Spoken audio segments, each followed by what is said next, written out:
وعلى رسوله الكريم أما بعد فأعوذ بالله من الشيطان الرجيم بسم الله الرحمن الرحيم الحمد للہ ثم الحمد للہ رب کریم کے احسان بے پایاں اور اس کے فضل و کرم سے رات ہم نے نماز تراویح میں قرآن حکیم کے 20ویں پارے کی تلاوت اور سماعت کی سعادت حاصل کی۔ دعا ہے کہ رب العالمین جل وعلا ہماری اس حاضری کو قبول فرمائے، ہماری خطاؤں، غلطیوں، لغزشوں سے درگزر فرمائے، اور اس پڑھنے اور سننے کو ہمارے لیے، ہمارے والدین کے لیے اور ساری امت حبیب کے لیے مغفرت و بخشش اور ہدایت و نجات کا ذریعہ بنا۔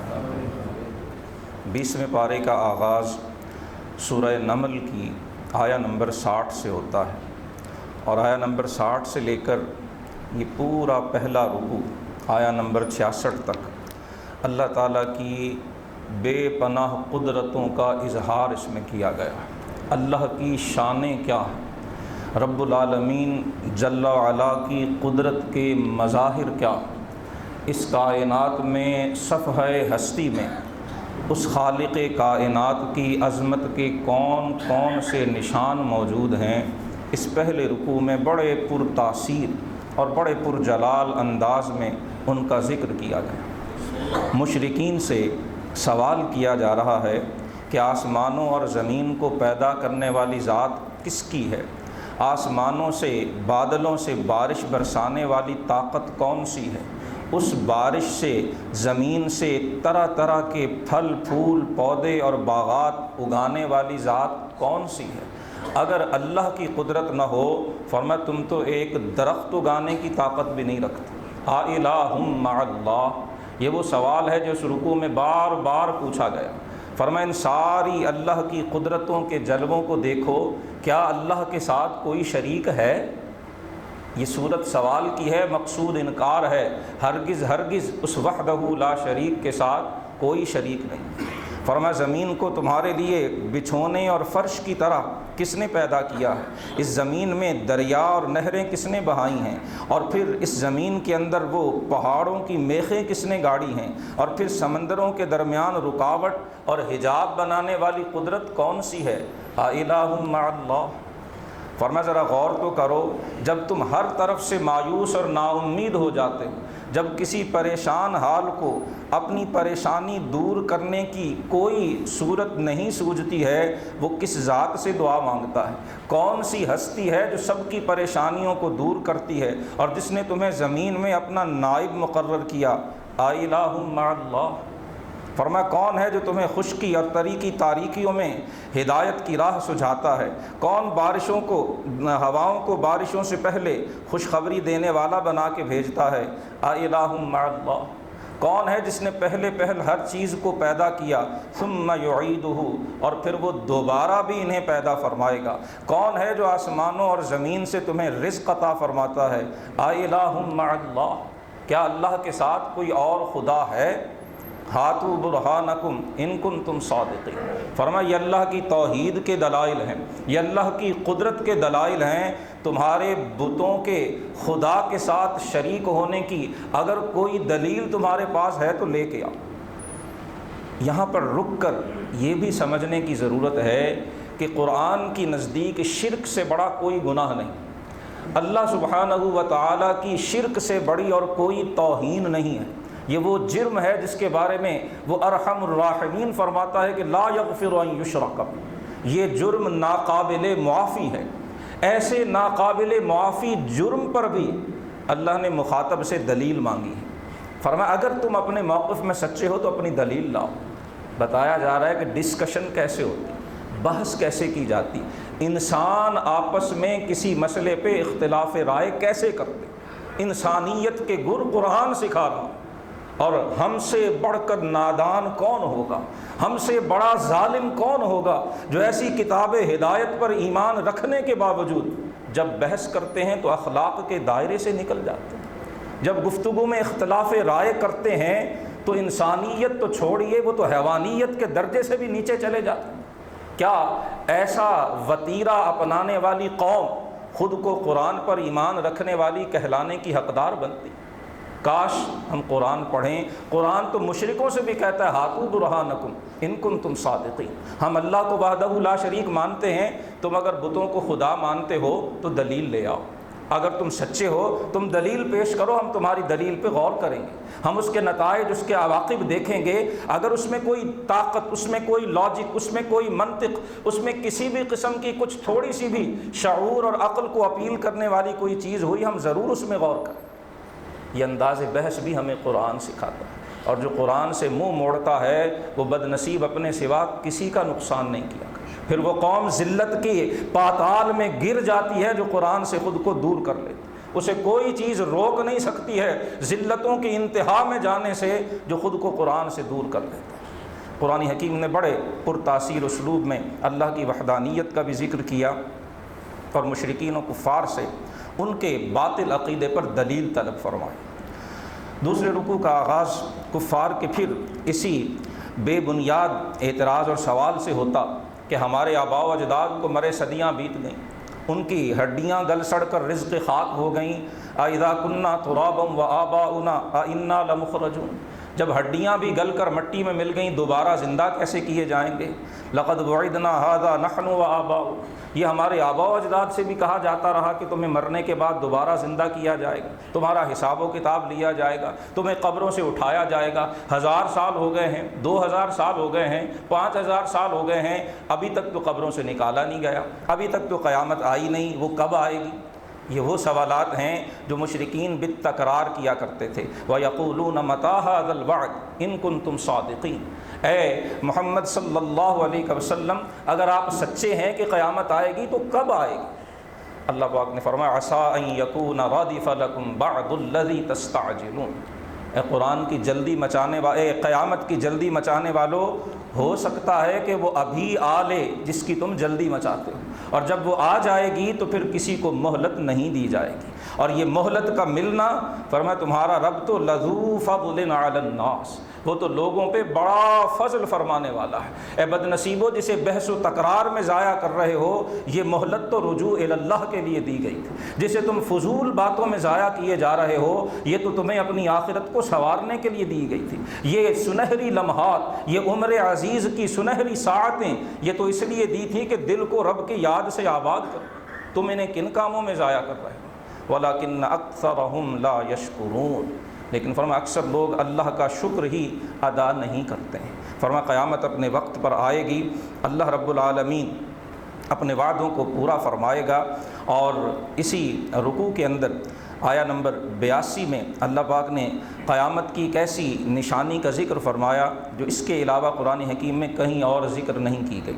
آیا نمبر 82 میں فرمایا کہ جب اللہ کا فیصلہ ہوگا، اس کی حکمت کا تقاضا ہوگا، اخرجنا لہم دابۃ من الارض، فرمایا ہم ان کے لیے زمین سے ایک چوپایا نکالیں، ایک مویشی زمین سے برآمد ہوگا، تکلمہم، اور وہ لوگوں سے گفتگو کرے گا، اور گفتگو کر کے کیا کہے گا؟ ان الناس کانوا بآیاتنا لا یوقنون، اللہ پاک یہ عجیب جو اپنی قدرت کا ایک اظہار ہے وہ اس لیے فرمائے گا کہ لوگ ہماری آیتوں پر یقین نہیں رکھتے تھے، انہیں اللہ کی قدرتوں میں شبہ پڑ جائے گا، میری ٹیکنالوجی اتنی ترقی کر گئی، میں چاند سے بھی آگے نکل گیا، میں نے کائنات کو مسخر کر لیا، اب خدا کہاں ہے مجھے تو نظر نہیں آتا ہے۔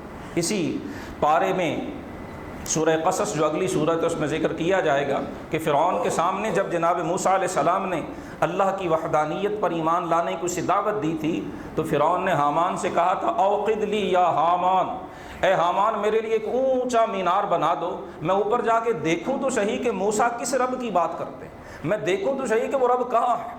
بہت بڑا مینار بنایا گیا، فرعون کے پاس بھی بڑے وسائل تھے، بڑی دولت تھی، بڑی ٹیکنالوجی تھی، اور اس دور میں اس کے پاس بھی وہ سارے وسائل میسر تھے، ان وسائل کو کام لا کے وہ بد نصیب اس آنکھ سے رب کو دیکھنے کے لیے اپنی بنائی ہوئی اس بلڈنگ اور عمارت پہ چڑھا، اور نتیجہ گمراہی کے پاتال میں گرنے کے سوا اور کچھ نہیں۔ جب انسان رب کی قدرتوں میں شک کرنے لگتا ہے تو پھر رب کائنات اپنی قدرت کی نشانیاں دکھاتا ہے۔ وہ دابۃ الارض اپنے وقت پہ آئے گا، لیکن آج 2022 میں اطمینان اور سکون کے ساتھ کندھوں کے ساتھ کندھے جوڑ کر بیت اللہ کا طواف کرتے ہوئے نماز تراویح ادا کرتے ہوئے کیا ہم بھول گئے 2 سال پہلے کیا صورتحال؟ کیا وہ اللہ کی قدرت کی نشانی نہیں تھی؟ کوئی گھر سے نکلنے پہ آمادہ نہیں تھا، کوئی اللہ کے گھر میں آنے کو خوف جو ہے وہ وقت نہیں دیتا تھا، مہلت نہیں دیتا تھا؟ کیا ہم بھول گئے؟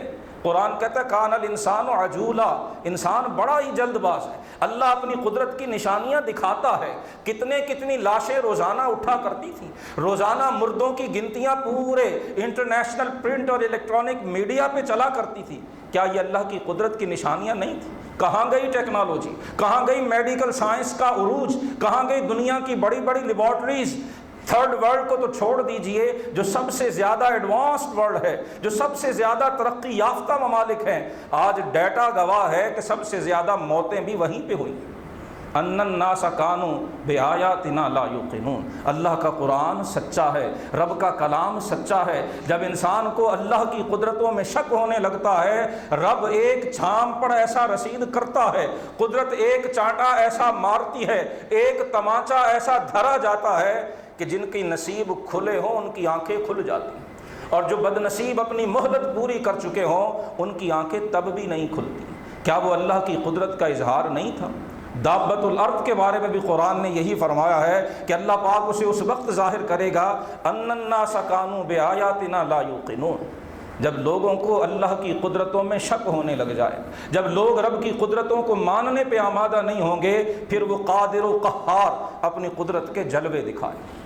آخری رکوع میں پھر ارشاد فرمایا گیا کہ جب قیامت قائم ہوگی اس دن عدل کا ترازو قائم کیا جائے گا، ہر انسان خوف اور دہشت کا شکار ہوگا، لیکن جو نیکی لے کے آئے گا فَلَهُ خَيْرٌ مِّنْهَا، ہم اسے اس سے بہت بہتر عطا فرمائیں گے۔ یہ سورہ نمل آیہ نمبر 89 ہے۔ جب رمضان میں تھکاوٹ محسوس ہونے لگے، جب دوپہر میں پیاس کی وجہ سے انسان کو تنگی اور دقت محسوس ہونے لگے، قرآن کھول کر یہ آیت ایک بار پڑھ لیجئے۔ اللہ کا وعدہ ہے جو میرے پاس ایک نیکی لائے گا میں اس سے بہتر عطا فرماؤں گا۔ خیر منہا، یہ کسی انسان کا وعدہ نہیں کہ جو جھوٹا ہو جائے، یہ کسی اپنے وعدے سے مکرنے والے کا قول نہیں، یہ ان اللہ لا یخلف المیعاد کی شانوں کے مالک پروردگار کا اعلان ہے۔ فرمایا تم دھوپ میں پیاس میں تم طرح طرح کی تکالیف اور مصائب جھیل کر میرے لیے بھوک اور پیاس برداشت کر کے اگر میری بارگاہ میں حاضر ہوگے، میں تمہاری کوششوں کو رائے گا نہیں جانے دوں گا۔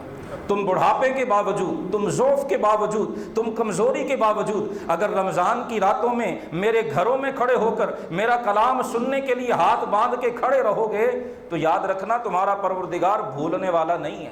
وَمَا كَانَ رَبُّكَ نَسِيًّا، تمہارا رب اپنے بندوں کی ان کوششوں کو ہرگز رائے گا نہیں جانے دے گا۔ فرمایا تم ایک نیکی لاؤ ہم تمہیں اس سے بہتر عطا فرمائیں گے، اور جو کوئی برائی کرے گا فَكُبَّتْ وُجُوهُهُمْ فِي النَّارِ، چہروں کے بل گھسیٹ کر جہنم میں پھینکا جائے گا۔ هَلْ تُجْزَوْنَ إِلَّا مَا كُنْتُمْ تَعْمَلُونَ، ظلم ان پر بھی نہیں ہوگا، وہ ان کی زندگی میں کیے ہوئے اپنے کرتوتوں کا بدلہ۔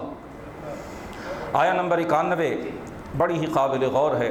اپنی جتنی انسان کو اللہ نے توفیق بخشی ہو اللہ کے دین کے لیے، رب کے پیغام کو عام کرنے کے لیے کوشش کرنی چاہیے، اور پھر اس کے بعد نتائج کو اس پروردگار پہ چھوڑ دینا چاہیے۔ اپنے حبیب صلی اللہ علیہ وسلم کو حکم فرمایا کہ محبوب آپ ان کو بتا دیجئے کہ مجھے تو یہی حکم ملا ہے کہ میں اس شہر مکہ کے رب کی عبادت کروں جس نے اس شہر کو حرم بنایا ہے، ہر چیز اسی کی ملکیت ہے، اور مجھے یہ حکم دیا گیا کہ میں اس کے فرما برداروں میں سے ہو جاؤں۔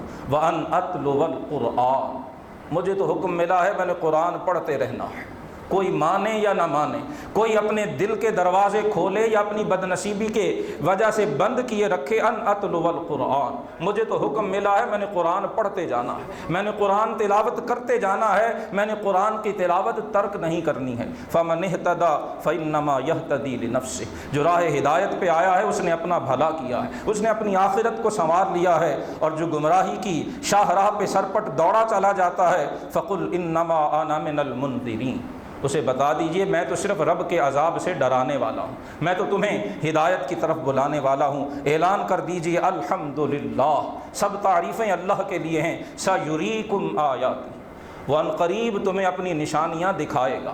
تمہارے حافظے، تمہاری یادداشتیں بڑی کمزور ہیں، جو نشانیاں چند سال پہلے دکھائی گئیں تم انہیں بھول جاتے ہو، لیکن وہ ایسا رحمان الرحیم ہے، وہ اور نشانیاں دکھاتا ہے۔ فَتَعْرِفُونَهَا، جب وہ نشانیاں آئیں گی تو تم پہچان لوگے کہ اللہ کیا ہوا کرتا ہے، مالک کائنات کون ہے اور خالق کائنات کون ہے، اور تم جو کچھ بھی کرتے ہو اللہ اس سے بے خبر نہیں۔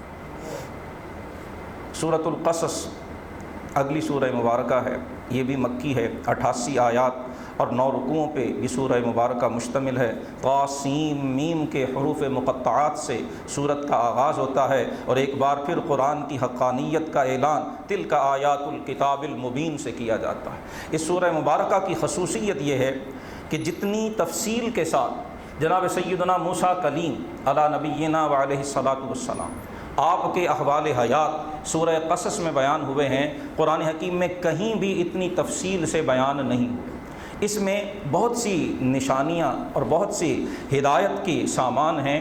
ایک نشانی تو یہ تھی کہ تورات و انجیل کے ماننے والوں، خود یہودیوں کے لیے اس میں ایک بہت بڑا سامان نصیحت تھا کہ موسیٰ علیہ السلام کی زندگی کے وہ اوراق زرعی جن کی تفصیل تورات میں بھی نہیں ملتی، تمہیں بھی پتہ نہیں ہے، محمد مصطفیٰ وہ احوال بھی بتا رہے ہیں۔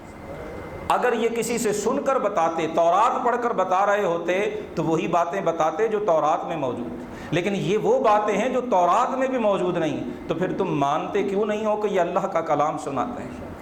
اور دوسرا اس میں مشرکین و کفار کو نصیحت کی گئی، فرعون کا واقعہ تفصیل سے ذکر کیا گیا کہ جو سلطنت، جو حکومت، جو تخت و تاج اور جو لشکر و سپاہ اور جو اسباب و وسائل فرعون کو میسر تھے، قریش مکہ تمہیں تو اس کا عشر عشیر بھی نہیں ملا، تمہیں تو اس کا 10واں حصہ بھی نہیں ملا ہے، لیکن انجام کیا ہوا ہے؟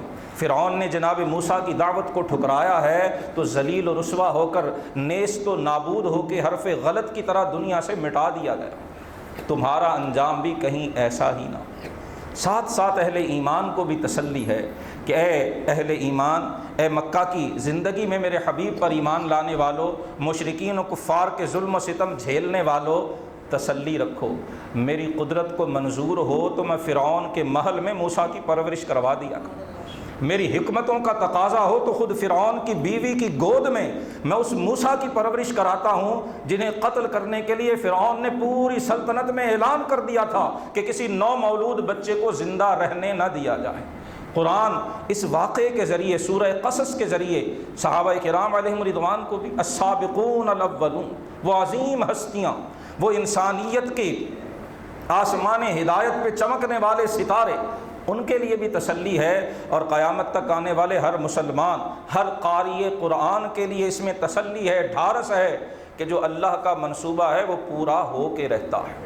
ہم اپنے حساب سے کیلنڈر سال گنتے ہیں، وَإِنَّ يَوْمًا عِنْدَ رَبِّكَ كَأَلْفِ سَنَةٍ، رب کے ہاں گنتی کچھ اور چلتی ہے۔ فرمایا اللہ کے ہاں ان یومن، ایک دن، وَإِنَّ يَوْمًا عِنْدَ رَبِّكَ كَأَلْفِ سَنَةٍ مِّمَّا تَعُدُّونَ، اللہ کا ایک دن تمہارے 1000 سال کے برابر ہے۔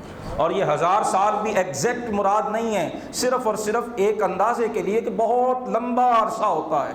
اللہ پاک جل مجدہ الکریم مہلتیں دیا کرتا ہے، اور جب وہ اپنی رسی کھینچتا ہے تو پھر وقت کا فرعون ہی کیوں نہ ہو، اسے ڈوبنے سے کوئی بچا نہیں سکتا۔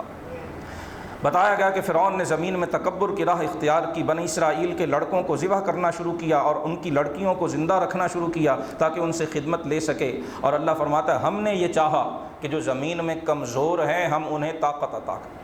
فرعون اپنی منصوبہ بندی کر رہا ہے، اپنی پلاننگ کر رہا ہے، اپنا ورلڈ آرڈر نافذ کرنے پہ تیار ہے، اور اللہ فرما رہا ہمارا ارادہ کچھ اور تھا۔ وَنَجْعَلَهُمْ أَئِمَّةً وَنَجْعَلَهُمُ الْوَارِثِينَ، ایک ارادہ دنیا والوں کا، مخالفین خدا کا، مخالفین انبیاء کا ہے، اور ایک ارادہ اللہ وحدہ لا شریک کا ہے۔ سورہ قصص بتاتی ہے کہ ہوتا وہی ہے جو اللہ کا وعدہ ہوا کرتا۔ کان امر اللہ مفعولا، اللہ کا منصوبہ اور رب کی پالیسی ہی نافذ ہو کے رہتی ہے۔ ہم جلد بازی پہ اتر آتے ہیں، اللہ سبحانہ و تعالیٰ کا جو فیصلہ ہے وہ بہرحال پورا ہو کے رہتا ہے۔ حضرت موسیٰ علیہ السلام کی والدہ کا ذکر کیا گیا۔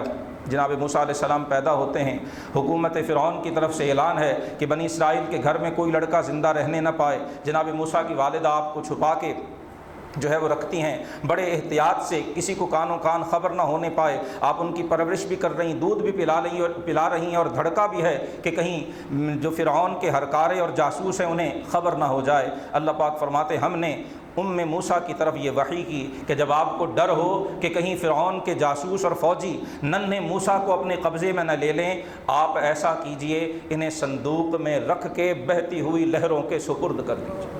اور پھر قرآن کا اعلان ہے وَلَا تَخَافِي وَلَا تَحْزَنِي، اے موسیٰ نہ آپ نے ڈرنا ہے نہ دکھی ہونا ہے۔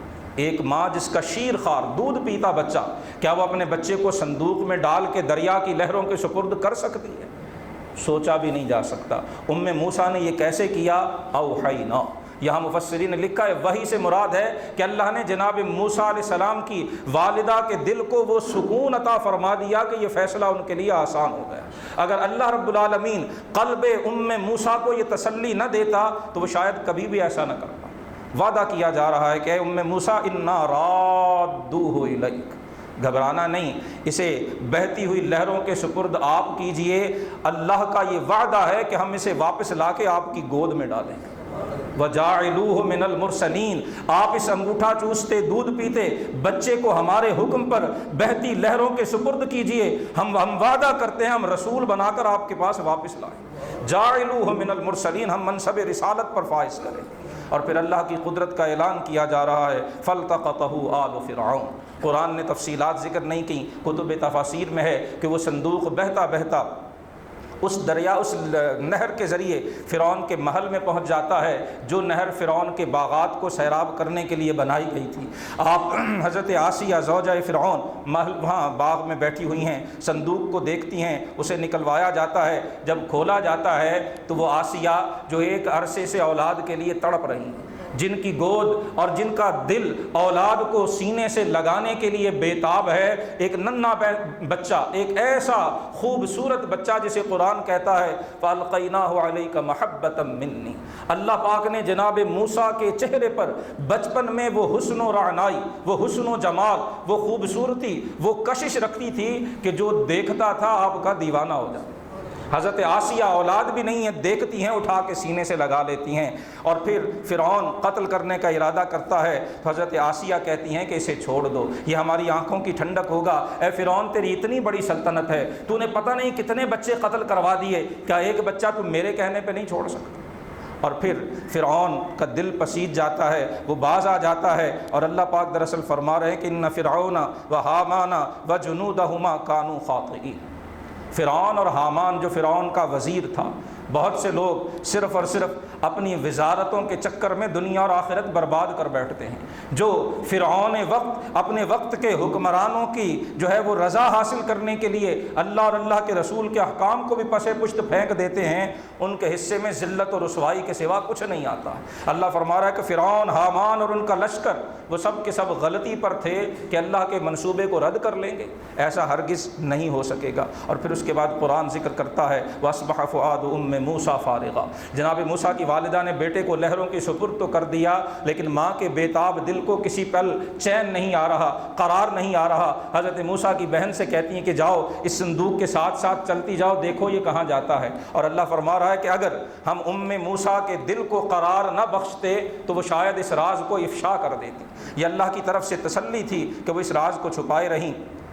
حضرت موسیٰ کی ہمشیرہ محل میں پہنچتی ہیں، دیکھتی ہیں کہ وہ صندوق پکڑ لیا جاتا ہے، جناب موسیٰ کو نکال لیا جاتا ہے۔ حضرت آسیہ کے کہنے پہ فرعون انہیں چھوڑ دیتا ہے۔ اب نیا مسئلہ کھڑا ہو جاتا ہے، حضرت موسیٰ کو دودھ کون پلائے؟ پوری سلطنت سے طرح طرح کی اعلیٰ سے اعلیٰ دودھ پلانے والی نیک پاک باز صاف ستھری انہیں بلایا جاتا ہے، لیکن وہ ننھا شیرخوار کسی کا دودھ قبول ہی نہیں کرتا ہے۔ اور سورہ قصص آیہ نمبر 12 میں اللہ فرما رہا ہے حرمنا علیہ المراضع، فرعون اور اہل محل، اہل سلطنت، وزیر، مشیر سب پریشانی میں ہیں کہ اب وہ بچہ جسے فرعون کے محل میں گود لے لیا گیا ہے وہ کسی کا دودھ نہیں پی رہا، حل کیا نکالا جائے؟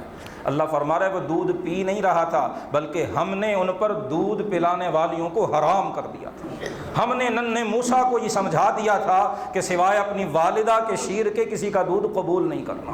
یہ اللہ کی قدرتیں اور رب کے منصوبے ہوا کرتے ہیں۔ وہ بہن حضرت موسیٰ کی ہمشیرہ جب دیکھتی ہیں کہ محل والے ایسی خاتون کی تلاش میں ہے جو اس بچے کو دودھ پلا سکے، وہ کہتی ہیں کیا میں تمہیں ایسی عورت کا پتہ بتاؤں جو اس بچے کی کفالت کر سکے اور وہ تمہاری خیر خواہ بھی ہو۔ اور پھر وہ وقت آتا ہے کہ حضرت موسیٰ کی والدہ کو محل میں بلایا جاتا ہے، جناب موسیٰ کو والدہ کی گود میں ڈال دیا جاتا ہے۔ اللہ نے وعدہ کیا تھا اِنَّا رَادُّوهُ إِلَيْكَ، اے ام موسیٰ آپ لہروں کے سپرد تو کیجئے، ہمارا وعدہ ہے ہم واپس لوٹ آئیں گے۔ اور اللہ پاک نے پھر دوبارہ حضرت موسیٰ کی والدہ کی گود میں بچہ ڈالا جاتا ہے۔ آپ جب گود میں لے کر حضرت موسیٰ کو دودھ پلاتی ہیں، آپ بڑے آرام سے دودھ پینا شروع کر دیں۔ اب سورہ قصص آیا نمبر 13 ایک بار تنہائی میں بیٹھ کے پڑھیں۔ جب کبھی اللہ کے وعدوں پر شیطان شک میں مبتلا کرنے لگ جائے، جب اللہ اور اللہ کے رسول کے وعدوں پہ انسان وہم میں مبتلا ہونے لگے، ایک بار تنہائی میں بیٹھ کر سورہ قصص کی آیا نمبر 13 پڑھیے گا۔ اللہ پاک جناب موسیٰ کو والدہ کی گود میں واپس لوٹا کے فرماتے ہیں فَرَدَدْنَاهُ إِلَىٰ أُمِّهِ، اے قرآن پڑھنے والو، اے بلال، اے صہیب، اے میرے دین کی خاطر صبر و استقامت سے مشکلات جھیلنے والو، میں نے موسیٰ کی ماں کو موسیٰ کو واپس لوٹایا تھا۔ تم نے میرے محبوب پہ تم ایمان لائے ہو، جو میرے وعدے ہیں میں پورے کروں گا۔ تسلی رکھنا، اطمینان رکھنا، صبر کا دامن مت چھوڑنا، استقامت سے پیچھے مت ہٹنا، میرے احکام کی خلاف ورزی مت کرنا۔ میں نے تو بہتی ہوئی لہروں سے نکال کے موسیٰ کو واپس ماں کی گود میں ڈالا تھا، میں تم سے کیے ہوئے وعدوں کو بھی پورا کروں۔ صبر رکھنا، استقامت رکھنا، میرے دین پہ قائم رہنا۔ فرما ہم نے موسیٰ کو ان کی والدہ کی طرف لوٹایا کئی تقر عینها، تاکہ ماں کی آنکھیں ٹھنڈی ہو سکیں، وہ غمزدہ نہ ہوں، وہ دکھی نہ ہوں۔ اور پھر قرآن کا اعلان سنیے وَلِتَعْلَمَ أَنَّ وَعْدَ اللَّهِ حَقٌّ، اور ام موسیٰ جان لیں کہ اللہ کا وعدہ سچا۔ عقل نہیں مانتی کہ جسے لہروں کے سپرد کر دیا وہ واپس گود میں کیسے آئے گا، منطق نہیں مانتی ہے، انسان کی عقل، فہم، شعور، تجربہ، خرد یہ نہیں مانتا ہے، لیکن اللہ نے وہ کر کے دکھایا اور پھر فرمایا یہ اس لیے کیا تاکہ جان جائیں لوگ کہ اللہ کا وعدہ سچا ہے۔ وَلَكِنَّ أَكْثَرَهُمْ لَا يَعْلَمُونَ، لیکن اکثر لوگ اس حقیقت سے بے خبر ہیں، وہ اسے جانتے ہی نہیں۔ دوسرے رکوع میں فرمایا گیا جناب موسیٰ علیہ السلام بڑے ہوتے ہیں، نوجوانی کی عمر کو پہنچتے ہیں، آپ کے ہاتھوں ایک قبطی جو فرعون کی قوم کا شخص ہے وہ قتل ہو جاتا ہے۔ آپ اللہ کی بارگاہ میں توبہ و استغفار کرتے ہیں، رب انی ظلمت نفسی فاغفر لی فغفر لہ۔ اللہ کے وعدوں پہ بھی ایمان رکھنا ہے اور اللہ کے نبیوں کی سنت کو بھی اپنانا ہے۔ قتل ہوا ہے، فوراً سے پیشتر جناب موسیٰ اللہ کی بارگاہ میں تائب ہو جاتے ہیں، استغفار کرتے ہیں، مولا مجھ سے اپنی جان پہ ظلم ہوا فاغفر لی، الہی مجھے بخش دے، فغفر لہ۔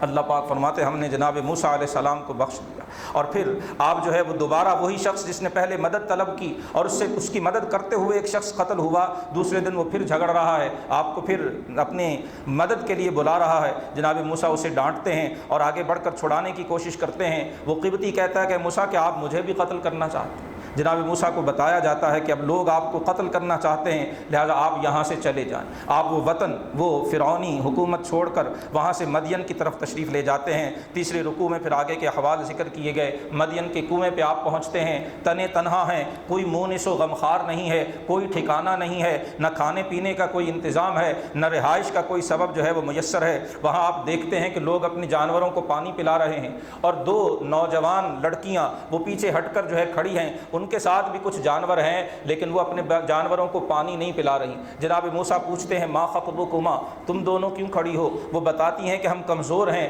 ان ابونا شیخ کبیر، ہمارا باپ ایک بوڑھا شخص ہے، کوئی بھائی کوئی مرد نہیں ہے، یہ لوگ اپنے جانوروں کو جب پانی پلا کے چلے جائیں گے جو بچا کھچا پانی ہوگا وہ ہم اپنے جانوروں کو پلا لیں گی، ہم اس بھاری ڈول سے کنویں سے پانی نکالنے کی استطاعت نہیں رکھتے۔ جناب موسیٰ علیہ السلام ان لڑکیوں کے لیے کنویں سے پانی نکال کر ان کے جانوروں کو پلاتے ہیں اور پھر وہاں سے ہٹ کر علیحدہ ہو کے بیٹھ جاتے ہیں، اور جناب موسیٰ کے لبوں پہ اس وقت جو دعا آتی ہے اللہ نے اسے ہماری ہدایت کے لیے قرآن حکیم میں نقل فرما دیا۔ مفسرین فرماتے ہیں کہ جس شخص کے پاس اسباب نہ ہوں، رزق کے، روزگار کے یا کسی بھی طرح کے، اسے چاہیے کہ وہ یہ دعائے موسوی پڑھا کر، رب انی لما انزلت الی من خیر فقیر۔ سورۃ القصص کی آیا نمبر 24 ہے، الہی جو خیر بھی تو میری طرف بھیجے مولا میں اس خیر کا محتاج ہوں، الہی میں حاجت مند ہوں، مولا مجھے خیر کی حاجت ہے، اپنی بارگاہ سے خیر عطا فرما۔ مفسرین فرماتے اس دعا کی برکت ہے کہ اللہ نے جناب موسیٰ کو حضرت شعیب کے گھر تک پہنچایا، آپ کو رشتہ بھی ملا، رہائش کا انتظام بھی ہوا، اور جو ضروریات تھی وہ ساری کی ساری پوری ہو گئی۔ یہ بڑے بابرکت اور مقدس کلمات ہیں، ضرور یاد کرنے چاہیے۔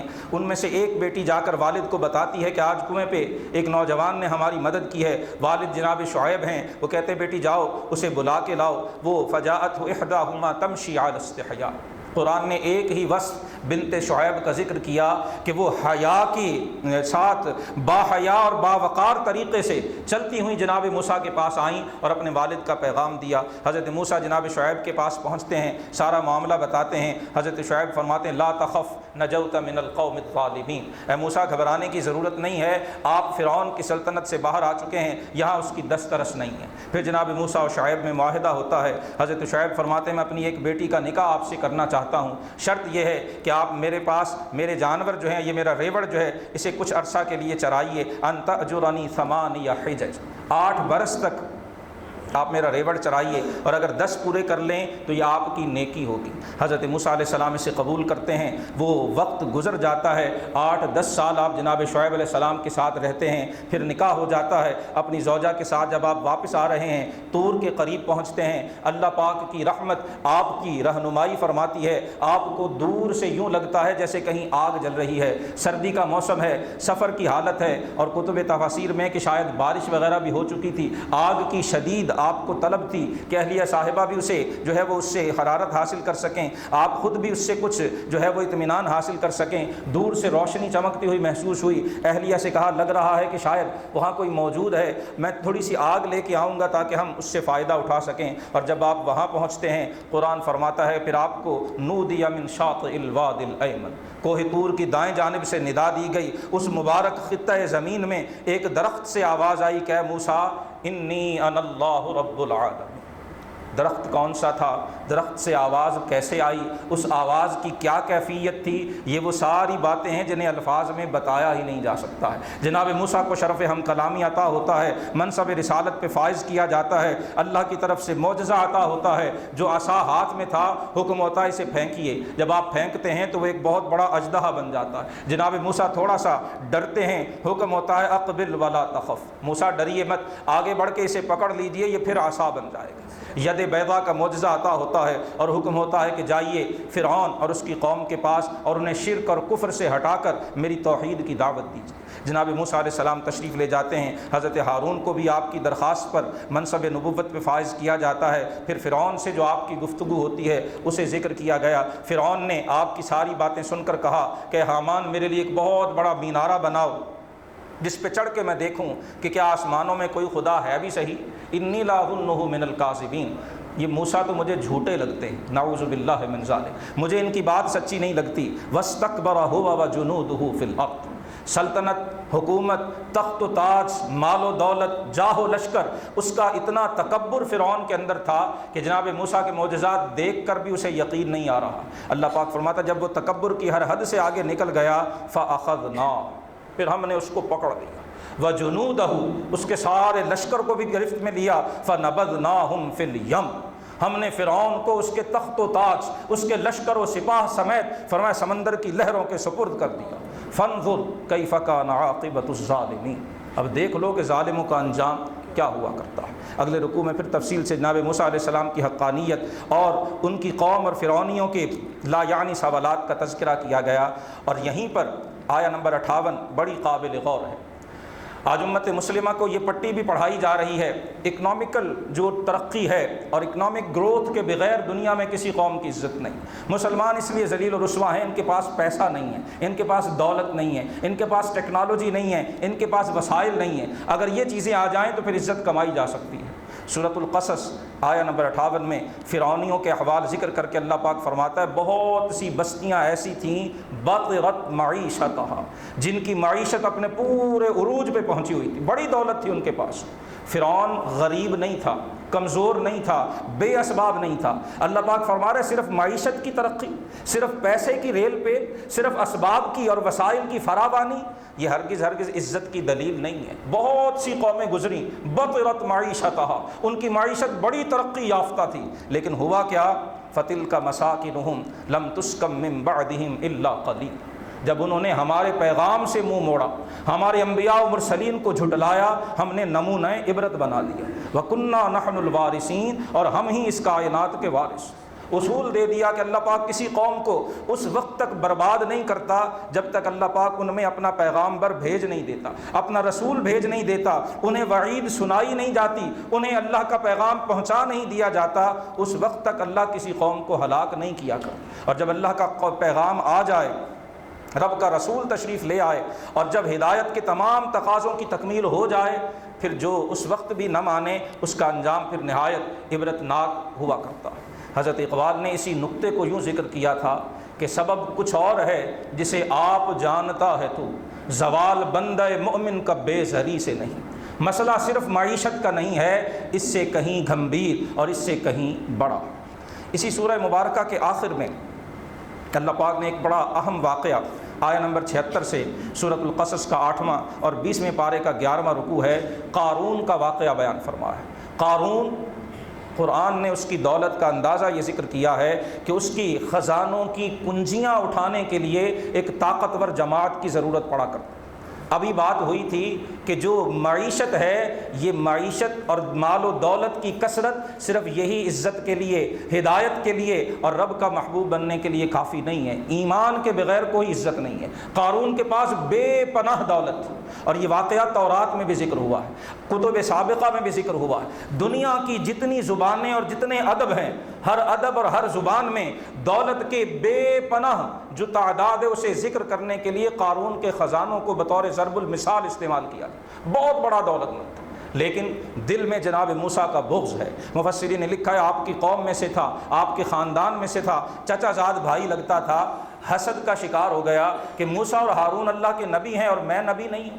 قوم ان کی بڑی عزت کرتی ہے، ان کا بڑا احترام کرتی ہے، ہمیں وہ عزت اور احترام نہیں ملتا جو موسیٰ و ہارون کو ملتا، آخر ایسا کیوں ہے؟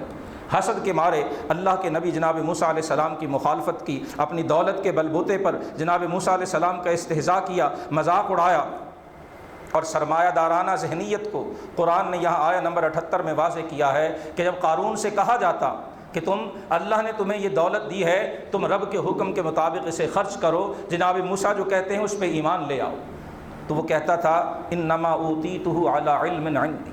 اللہ کون ہے؟ یہ دولت کس نے دی؟ یہ کسی نے تو نہیں دی، یہ تو میرے علم کا کمال ہے، یہ تو میری محنت ہے، یہ تو میری منصوبہ بندی ہے، یہ تو میری شب و روز کی کاوشیں ہیں جو میں اتنا دولت مند بن گیا ہوں۔ خدا نے کہا مجھے یہ دولت، یہ میری محنت ہے، مائی اسٹرگل، مائی ایفرٹ، میری منصوبہ بندی ہے جو میں اتنا بڑا دولت مند اور اتنے بڑے جو ہے وہ میں خزانوں کا مالک بن گیا ہوں۔ اولم یعلم ان اللہ قد اہلک من قبل، اللہ نے پھر یہاں تنبیہ فرمائی کہ قیامت تک جس کے ذہن میں یہ خناس اور یہ غلط فہمی پیدا ہو کہ میں نے سب کچھ اپنے آپ کیا، اپنے علم، اپنی منصوبہ بندی، اپنے تجربے اور اپنی کوششوں سے کیا ہے، وہ جان لے کہ اس سے پہلے بھی ہم نے بہت سے لوگوں کو دولت بخشی ہے اور بہت بڑی بڑی قوت عطا کی ہے، اور جب ہم نے پکڑا ہے تو ہم نے پوچھا بھی نہیں کہ اب جرم کیا تھا، اس وقت پوچھنے کا موقع نہیں، ان کے جرائم خود آشکارا ہو چکے تھے۔ ذکر کیا گیا کہ قارون ایک دن اپنے پورے دولت کی نمائش کرتے ہوئے لوگوں کے سامنے نکلا، اور جو ظاہر بین تھے قارون کی دولت کی چکا چوند اور اس گلیمر کو دیکھ کر وہ یہ خواہش کرنے لگ گئے، یا لیت لنا مثل ما اوتی قارون، کتنی دولت ہے قارون کے پاس، کیسی شاندار سواریاں ہیں، کیسے شاندار لباس ہیں، کیسے شاندار زیورات ہیں، کیسے شاندار اس کے سپاہی ہیں، کیسی شاندار اس کا یہ سارا پروٹوکول ہے، کاش ہمیں بھی یہ دولت نصیب ہوتی۔ فرمایا یہ ظاہر بین لوگوں کا کہنا تھا، وقال الذین اوتوا العلم، اور جنہیں اللہ نے علم عطا کیا تھا وہ قارون کی ساری دولت کو دیکھ کر بھی لوگوں کو سمجھاتے تھے، ویلکم ثواب اللہ خیر، تمہیں کیا ہو گیا ہے، اپنی عقلوں کو جو ہے وہ ادھر ادھر بھٹکنے سے بچاؤ، اللہ کا ثواب اس ساری دولت سے بہتر ہے۔ لیکن فرمایا یہ صبر، دولت کی چکا چوند دیکھنے کے باوجود اللہ کے وعدوں پہ پختہ یقین رکھنا، فرمایا یہ ہر ایک کا کام نہیں ہے، ولا یلقاها الا الصابرون، یہ صابرین کو ہی نصیب ہوا کرتا ہے۔ آیہ نمبر 81 میں قارون کا انجام ذکر کیا، فخسفنا به وبداره الارض، فرمایا پھر ہم نے قارون کو اس کے خزانوں سمیت زمین میں دھسا دیا اور اللہ کے عذاب سے اسے کوئی بچانے والا نہیں تھا۔ کل تک جب لوگوں نے یہ انجام دیکھا تو فرمایا کل تک جو قارون کے خزانے ملنے کی تمنا کرتے تھے آج شکر ادا کر رہے تھے کہ اللہ کا شکر ہے ہمیں یہ دولت نہیں ملی جو اللہ کے عذاب کی وجہ بنی، جو رب کی گرفت میں آنے کا سبب بنی ہے۔ اور پھر یہ حقیقت عیاں کر دی گئی کہ اللہ جس کے لیے چاہے رزق کو کھولتا ہے اور جس کے لیے چاہے اسے تنگ فرما دیا کرتا ہے۔ سورۃ العنکبوت 20ویں پارے کی آخری سورہ مبارکہ ہے، اس میں 69 آیات اور 7 رکوع ہیں۔ حروف مقطعات الف لام میم سے آغاز ہوتا ہے اور ابتدا میں ہی بتا دیا گیا کہ کیا لوگ یہ گمان کیے بیٹھے ہیں کہ وہ کہیں گے کہ ہم ایمان لائے اور انہیں آزمایا نہیں جائے گا۔ فرمایا اصول قدرت یہی ہے، سنت الہی یہی ہے کہ اللہ پاک ہر قوم ہر فرد کو آزمایا کرتا ہے، اور اس آزمائش کی گھڑی میں جو اللہ کے وعدوں پہ پختہ ایمان رکھتے ہوئے صبر و استقامت کے ساتھ ہدایت کی راہ پہ گامزن رہتا ہے، پھر کامیابی اسی کے حصے میں آیا کرتی ہے۔ حضرت نوح علیہ السلام کا، حضرت ابراہیم علیہ السلام کا، حضرت لوط علیہ السلام کا، حضرت شعیب، حضرت صالح علیہ السلام اور حضرت موسیٰ علیہ السلام کا ذکر اختصار کے ساتھ ایک بار پھر اس سورہ مبارکہ میں کیا گیا۔ ان سب پر جو طرح طرح کے عذاب آئے ان کا ذکر آیا نمبر 40 میں فرمایا فَكُلًّا أَخَذْنَا بِذَنبِهِ، فرمایا یہ جتنی قومیں تھیں ہم نے انہیں ان کے گناہوں کی وجہ سے ان کی پکڑ کی۔ مِنْهُمْ مَنْ أَرْسَلْنَا عَلَيْهِ حَاصِبًا، کسی پر آسمان سے بجلیاں برسائی گئیں، کسی کو چنگھاڑ کے عذاب نے اپنی گرفت میں لیا، کسی کو زمین میں دھسا دیا گیا اور کسی کو بہتی ہوئی لہروں میں ڈبو دیا گیا۔ آیا نمبر 40 کا آخری جملہ ہے کہ پہلی قوموں کے سارے انجام اس لیے ہوئے کہ اللہ نے ان پر ظلم نہیں کیا بلکہ وہ خود اپنی جانوں پر ظلم کیا کرتے تھے۔ آیا نمبر 41 میں بتایا گیا کہ جو اللہ کے سوا کسی اور کو خدا مانتا ہے، الہ مانتا ہے، معبود مانتا ہے، اس کا یہ عقیدہ، یہ نظریہ فرمایا اتنا کمزور ہے جتنا مکڑی کا جالا ہوا کرتا ہے۔ کمثل العنکبوت، عربی زبان میں مکڑی کو عنکبوت کہا جاتا ہے۔ اتخذت بیتا، فرمایا مکڑی گھر بناتی ہے اور سب گھروں میں سے کمزور ترین گھر وہ مکڑی کا جالا ہوا کرتا ہے۔ اسی طرح سے جو اللہ کے ساتھ کسی کو شریک ٹھہراتا ہے وہ سب سے کمزور باطل اور غلط عقیدے پر گامزن ہے۔ لو کانوا یعلمون، کاش لوگ اس حقیقت کو جانیں۔ دعا ہے کہ اللہ سبحانہ و تعالی قرآن حکیم کی آیات بینات کا درست فہم اور اس کے مطابق عقیدہ و عمل کی توفیق عطا فرمائے۔